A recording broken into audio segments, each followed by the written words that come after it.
Hello दोस्तों। आज हम एक ऐसी मूवी के बारे में बताने जा रहे हैं जिसमें हॉरर, ड्रामा, रोमांस, रिवेंज, वो सब कुछ है जो मूवी में चार चांद लगाता है।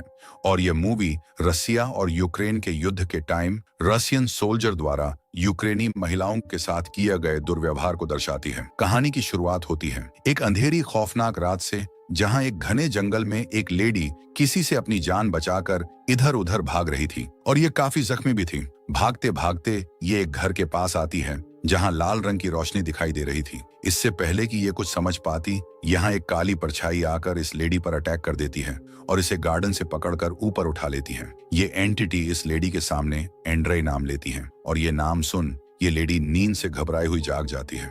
भले ही ये भयानक सपना था, लेकिन ओलेना इससे बहुत ज्यादा डर जाती है।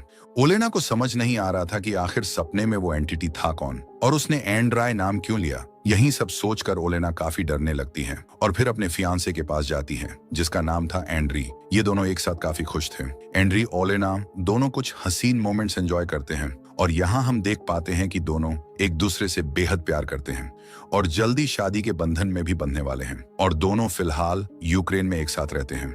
एंड्री ओलेना के लिए नाश्ता वगैरह बनाकर अपने काम पर चला जाता है, लेकिन अब भी ओलेना के दिमाग में वही बुरा सपना घूम रहा था, इसलिए ये अपनी आंटी को कॉल करती है जिनका नाम येवदोकिया था।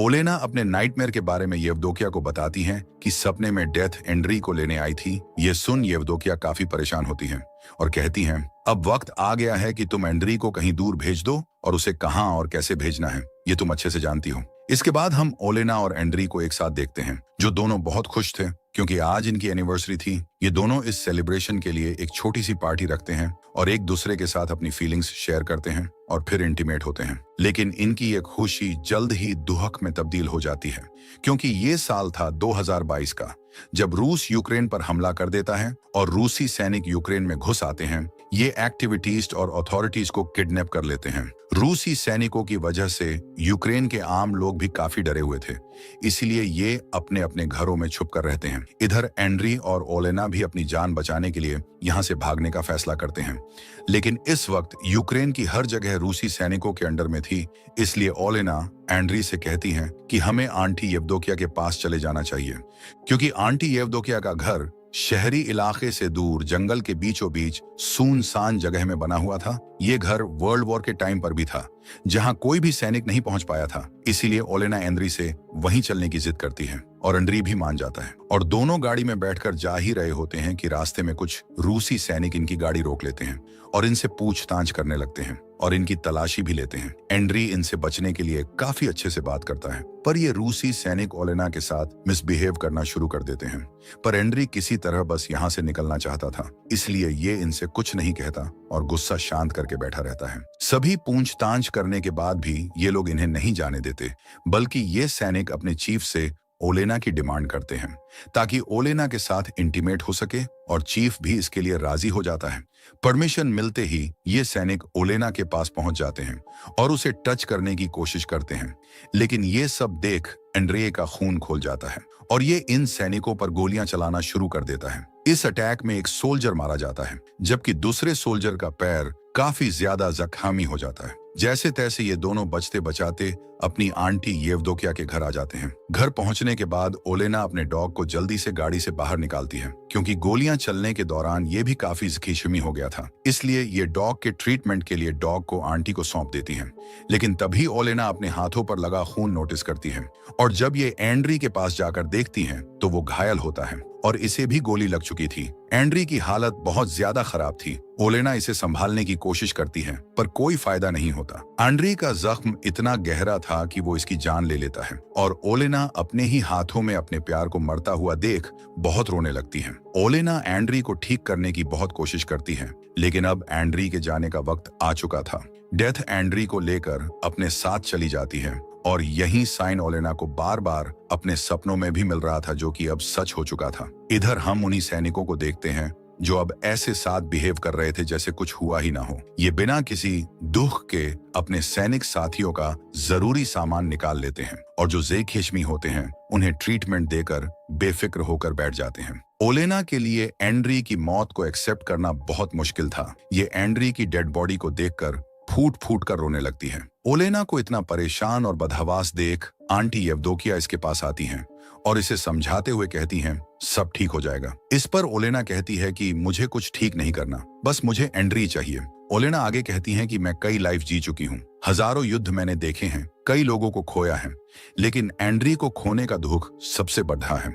मैंने पहली बार एडी नराई के साथ एक नॉर्मल लड़की बनकर प्यार को फील किया था, लेकिन मुझसे ये खुशी भी छीन ली गई। ओलेना फैसला करती हैं कि जिन लोगों की वजह से एंड्री की जान गई है, अब वो उनको भी सुकून से नहीं जीने देगी, बल्कि उन्हें तड़पा कर मौत की नींद सुलाएगी। ओलेना कहती हैं कि मैं उनका जीना इतना मुश्किल बना दूंगी कि उन्हें जिंदगी से ज्यादा मौत आसान लगेगी। इतना कहकर ओलेना यहाँ से जाने लगती हैं और आंटी येवदोकिया से एंड्री की डेड बॉडी जलाने को कहती हैं, जबकि खुद कुल्हाड़ी लेकर यहाँ से घर में बनी एक सीक्रेट दीवार के पास जाती है और कुल्हाड़ी की मदद से इसे तोड़ने लगती है और फिर दीवार तोड़कर एक सीक्रेट चैम्बर में चली जाती है।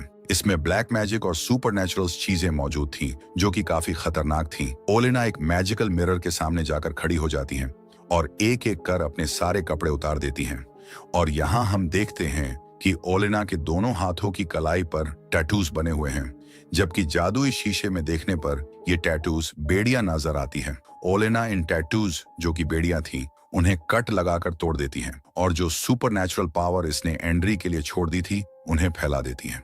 बड़ियों से आजादी मिलते ही इसके शरीर में कुछ चेंजमेंट होना शुरू हो जाते हैं और हम देखते हैं कि ओलेना की बॉडी में खास तरह की पावर दौड़ने लगी है। ये पावर वापस मिलते ही ओलेना काफी पावरफुल और खतरनाक हो जाती है और अब ये पूरी तरह से अपने दुश्मनों से बदलना लेने के लिए तैयार होती है। ओलेना कोई नॉर्मल लड़की नहीं थी, बल्कि ये एक विच थी जो इस चुड़ैलों की दुनिया से दूर एंड्री के साथ जिंदगी गुजारना चाहती थी, पर ऐसा नहीं हो पाया, इसीलिए ये इस दुनिया में वापस आ गई। इधर हम रूसी सैनिकों को देखते हैं जिनका चीफ बताता है कि खाने की सप्लाई अभी नहीं हो पाएगी, क्योंकि जो खाने का ट्रक था वो यूक्रेन ने रोक लिया था। इसलिए चीफ इन सब से कहता है कि अब तुम लोग बिल्कुल आजाद हो, तुम्हें जैसे भी खाना लाना है तुम इसके लिए फ्री हो, तुम किसी को भी मार सकते हो। ये सब सुनकर सैनिक बहुत खुश होते हैं और अलग होकर खाना ढूंढने के लिए निकल जाते हैं। कुछ सैनिक एक घर में खाना ढूंढने जाते हैं जहां एक बूढ़ा आदमी इन्हें यहां से भगाने लगता है, लेकिन ये रूसी सैनिक इस बुजुर्ग आदमी को ही मार देते हैं और इसके घर में जबरदस्ती घुस जाते हैं, जहां इन्हें इस बूढ़े आदमी की बेटी दिखाई देती है जिसका नाम था काटिया।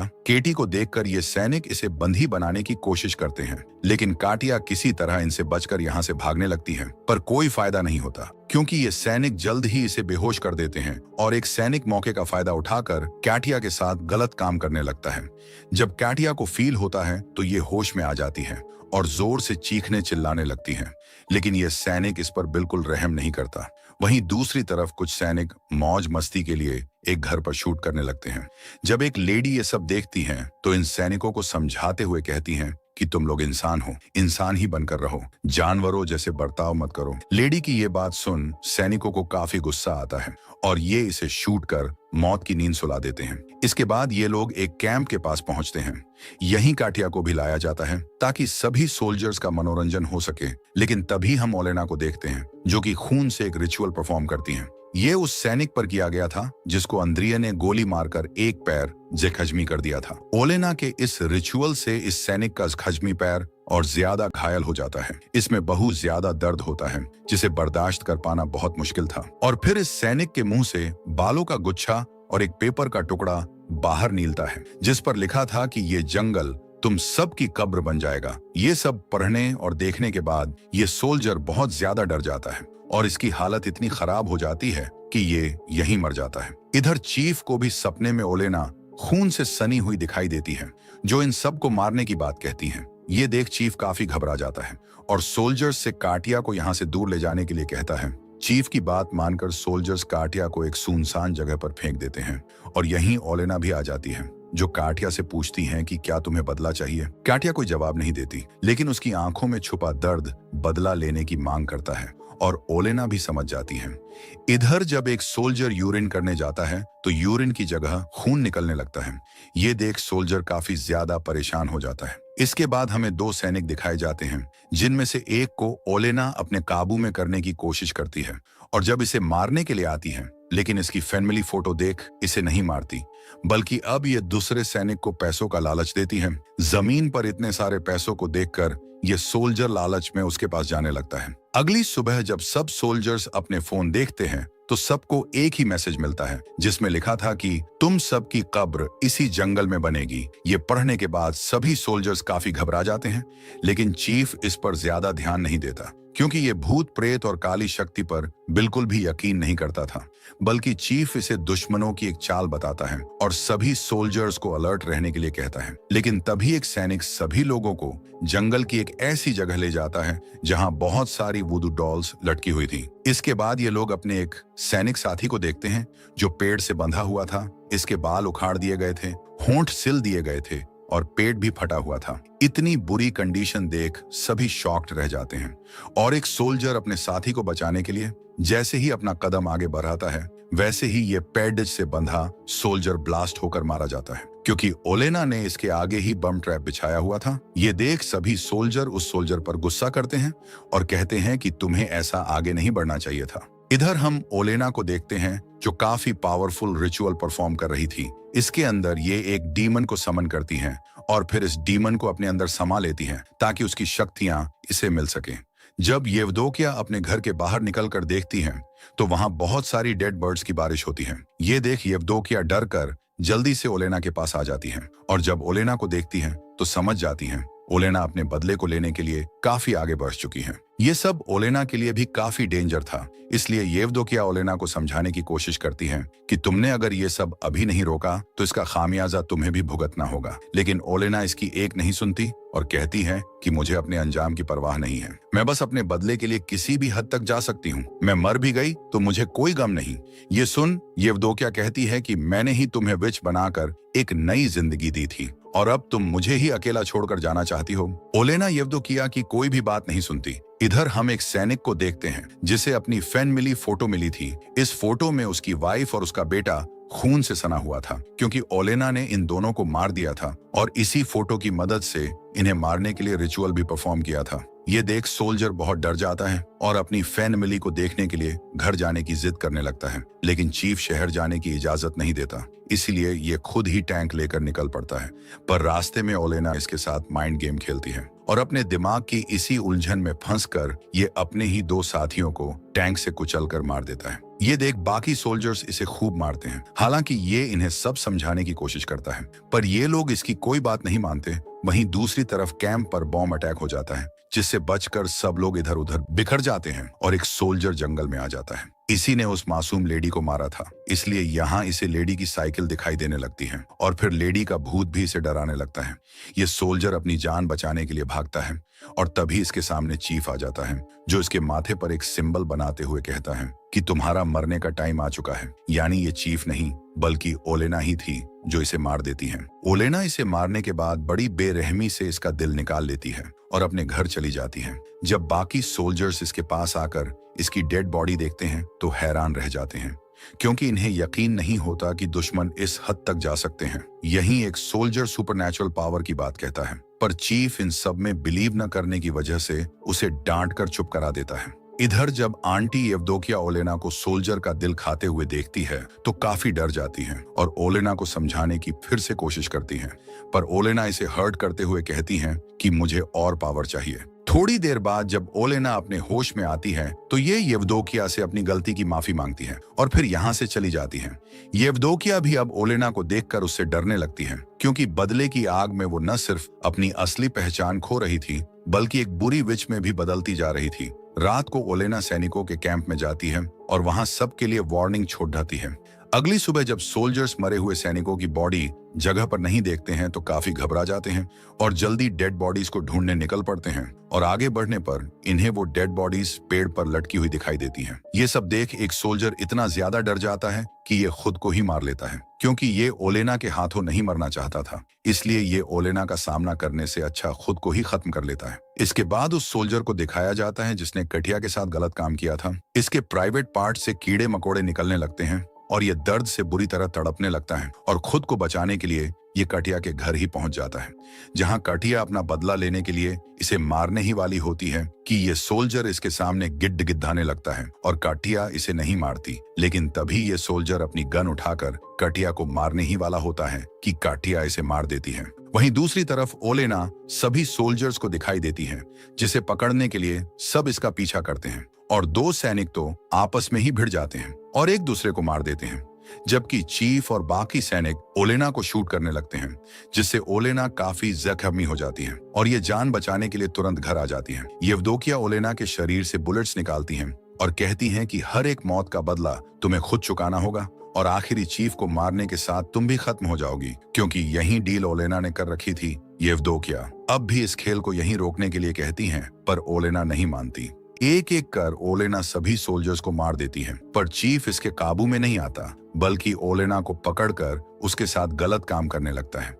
पर तभी हम देखते हैं कि ओलेना उसके पीछे खड़ी है, यानी ये जिसके साथ गलत काम कर रहा था वो इसी का सोल्जर था और ये सब ओलेना का मायाजाल था। ओलेना चीफ को तड़पाने लगती हैं और मारने ही वाली होती हैं कि तभी यहाँ आंटी येवदोकिया आ जाती हैं। येवदोकिया ओलेना से कहती हैं कि तुम्हारे पेट में एक बच्चा पल रहा है और अगर इस चीफ को जरा भी नुकसान हुआ तो बच्चा भी मारा जाएगा, क्योंकि ओलेना ने यही डील डीमन और डेविल के साथ कर रखी थी। येवदोकिया इसे समझाती हैं कि ये बच्चा एंड्री की आखिरी निशानी है, तुम्हारे प्यार की निशानी है और यही बच्चा तुम्हारे जीने की आखिरी वजह भी है। ये सब सुनने के बाद ओलेना भी शांत हो जाती है, पर अब भी इसके दिमाग में चीफ ही घूम रहा था जो गुस्से को और बढ़ा देता है। पर ओलेना जब अपने डॉगी को देखती है तो बिल्कुल शांत हो जाती है, क्योंकि एंड्री और ओलेना दोनों ही इस डॉग को बड़े प्यार से अपने साथ रखा था। ओलेना आखिर में कहती हैं कि माफ करना सॉल्यूशन नहीं है, क्योंकि लास्ट में सब चीजें फिर से वापस आएंगी। नाना येवदोकिया कहती हैं कि चीफ को मारने की जरूरत नहीं, बल्कि मेरे पास एक दूसरा प्लान है। फिर सीन शिफ्ट होता है चीफ पर, जिसे येवदोकिया ने पूरी तरह से पागल कर दिया था और इसके ही सैनिक इसे सभी सोल्जर्स का खूनी बताते हैं और फिर इसे लेकर प्रिजन में चले जाते हैं। इसके बाद हमें कुछ टाइम बाद का सीन दिखाया जाता है, जहां हम ओलेना को देखते हैं जिसने एक बच्चे को जन्म दिया है और अब ये इसी के साथ अपनी जिंदगी की नई शुरू करेगी और इसका बदला भी पूरा हो चुका है और इसी के साथ ये मूवी यहीं खत्म हो जाती है। तो कैसी लगी आपको ये खौफनाक मूवी कमेंट में जरूर बताइए। मिलते हैं अगली वीडियो में, तब तक के लिए bye bye and take care.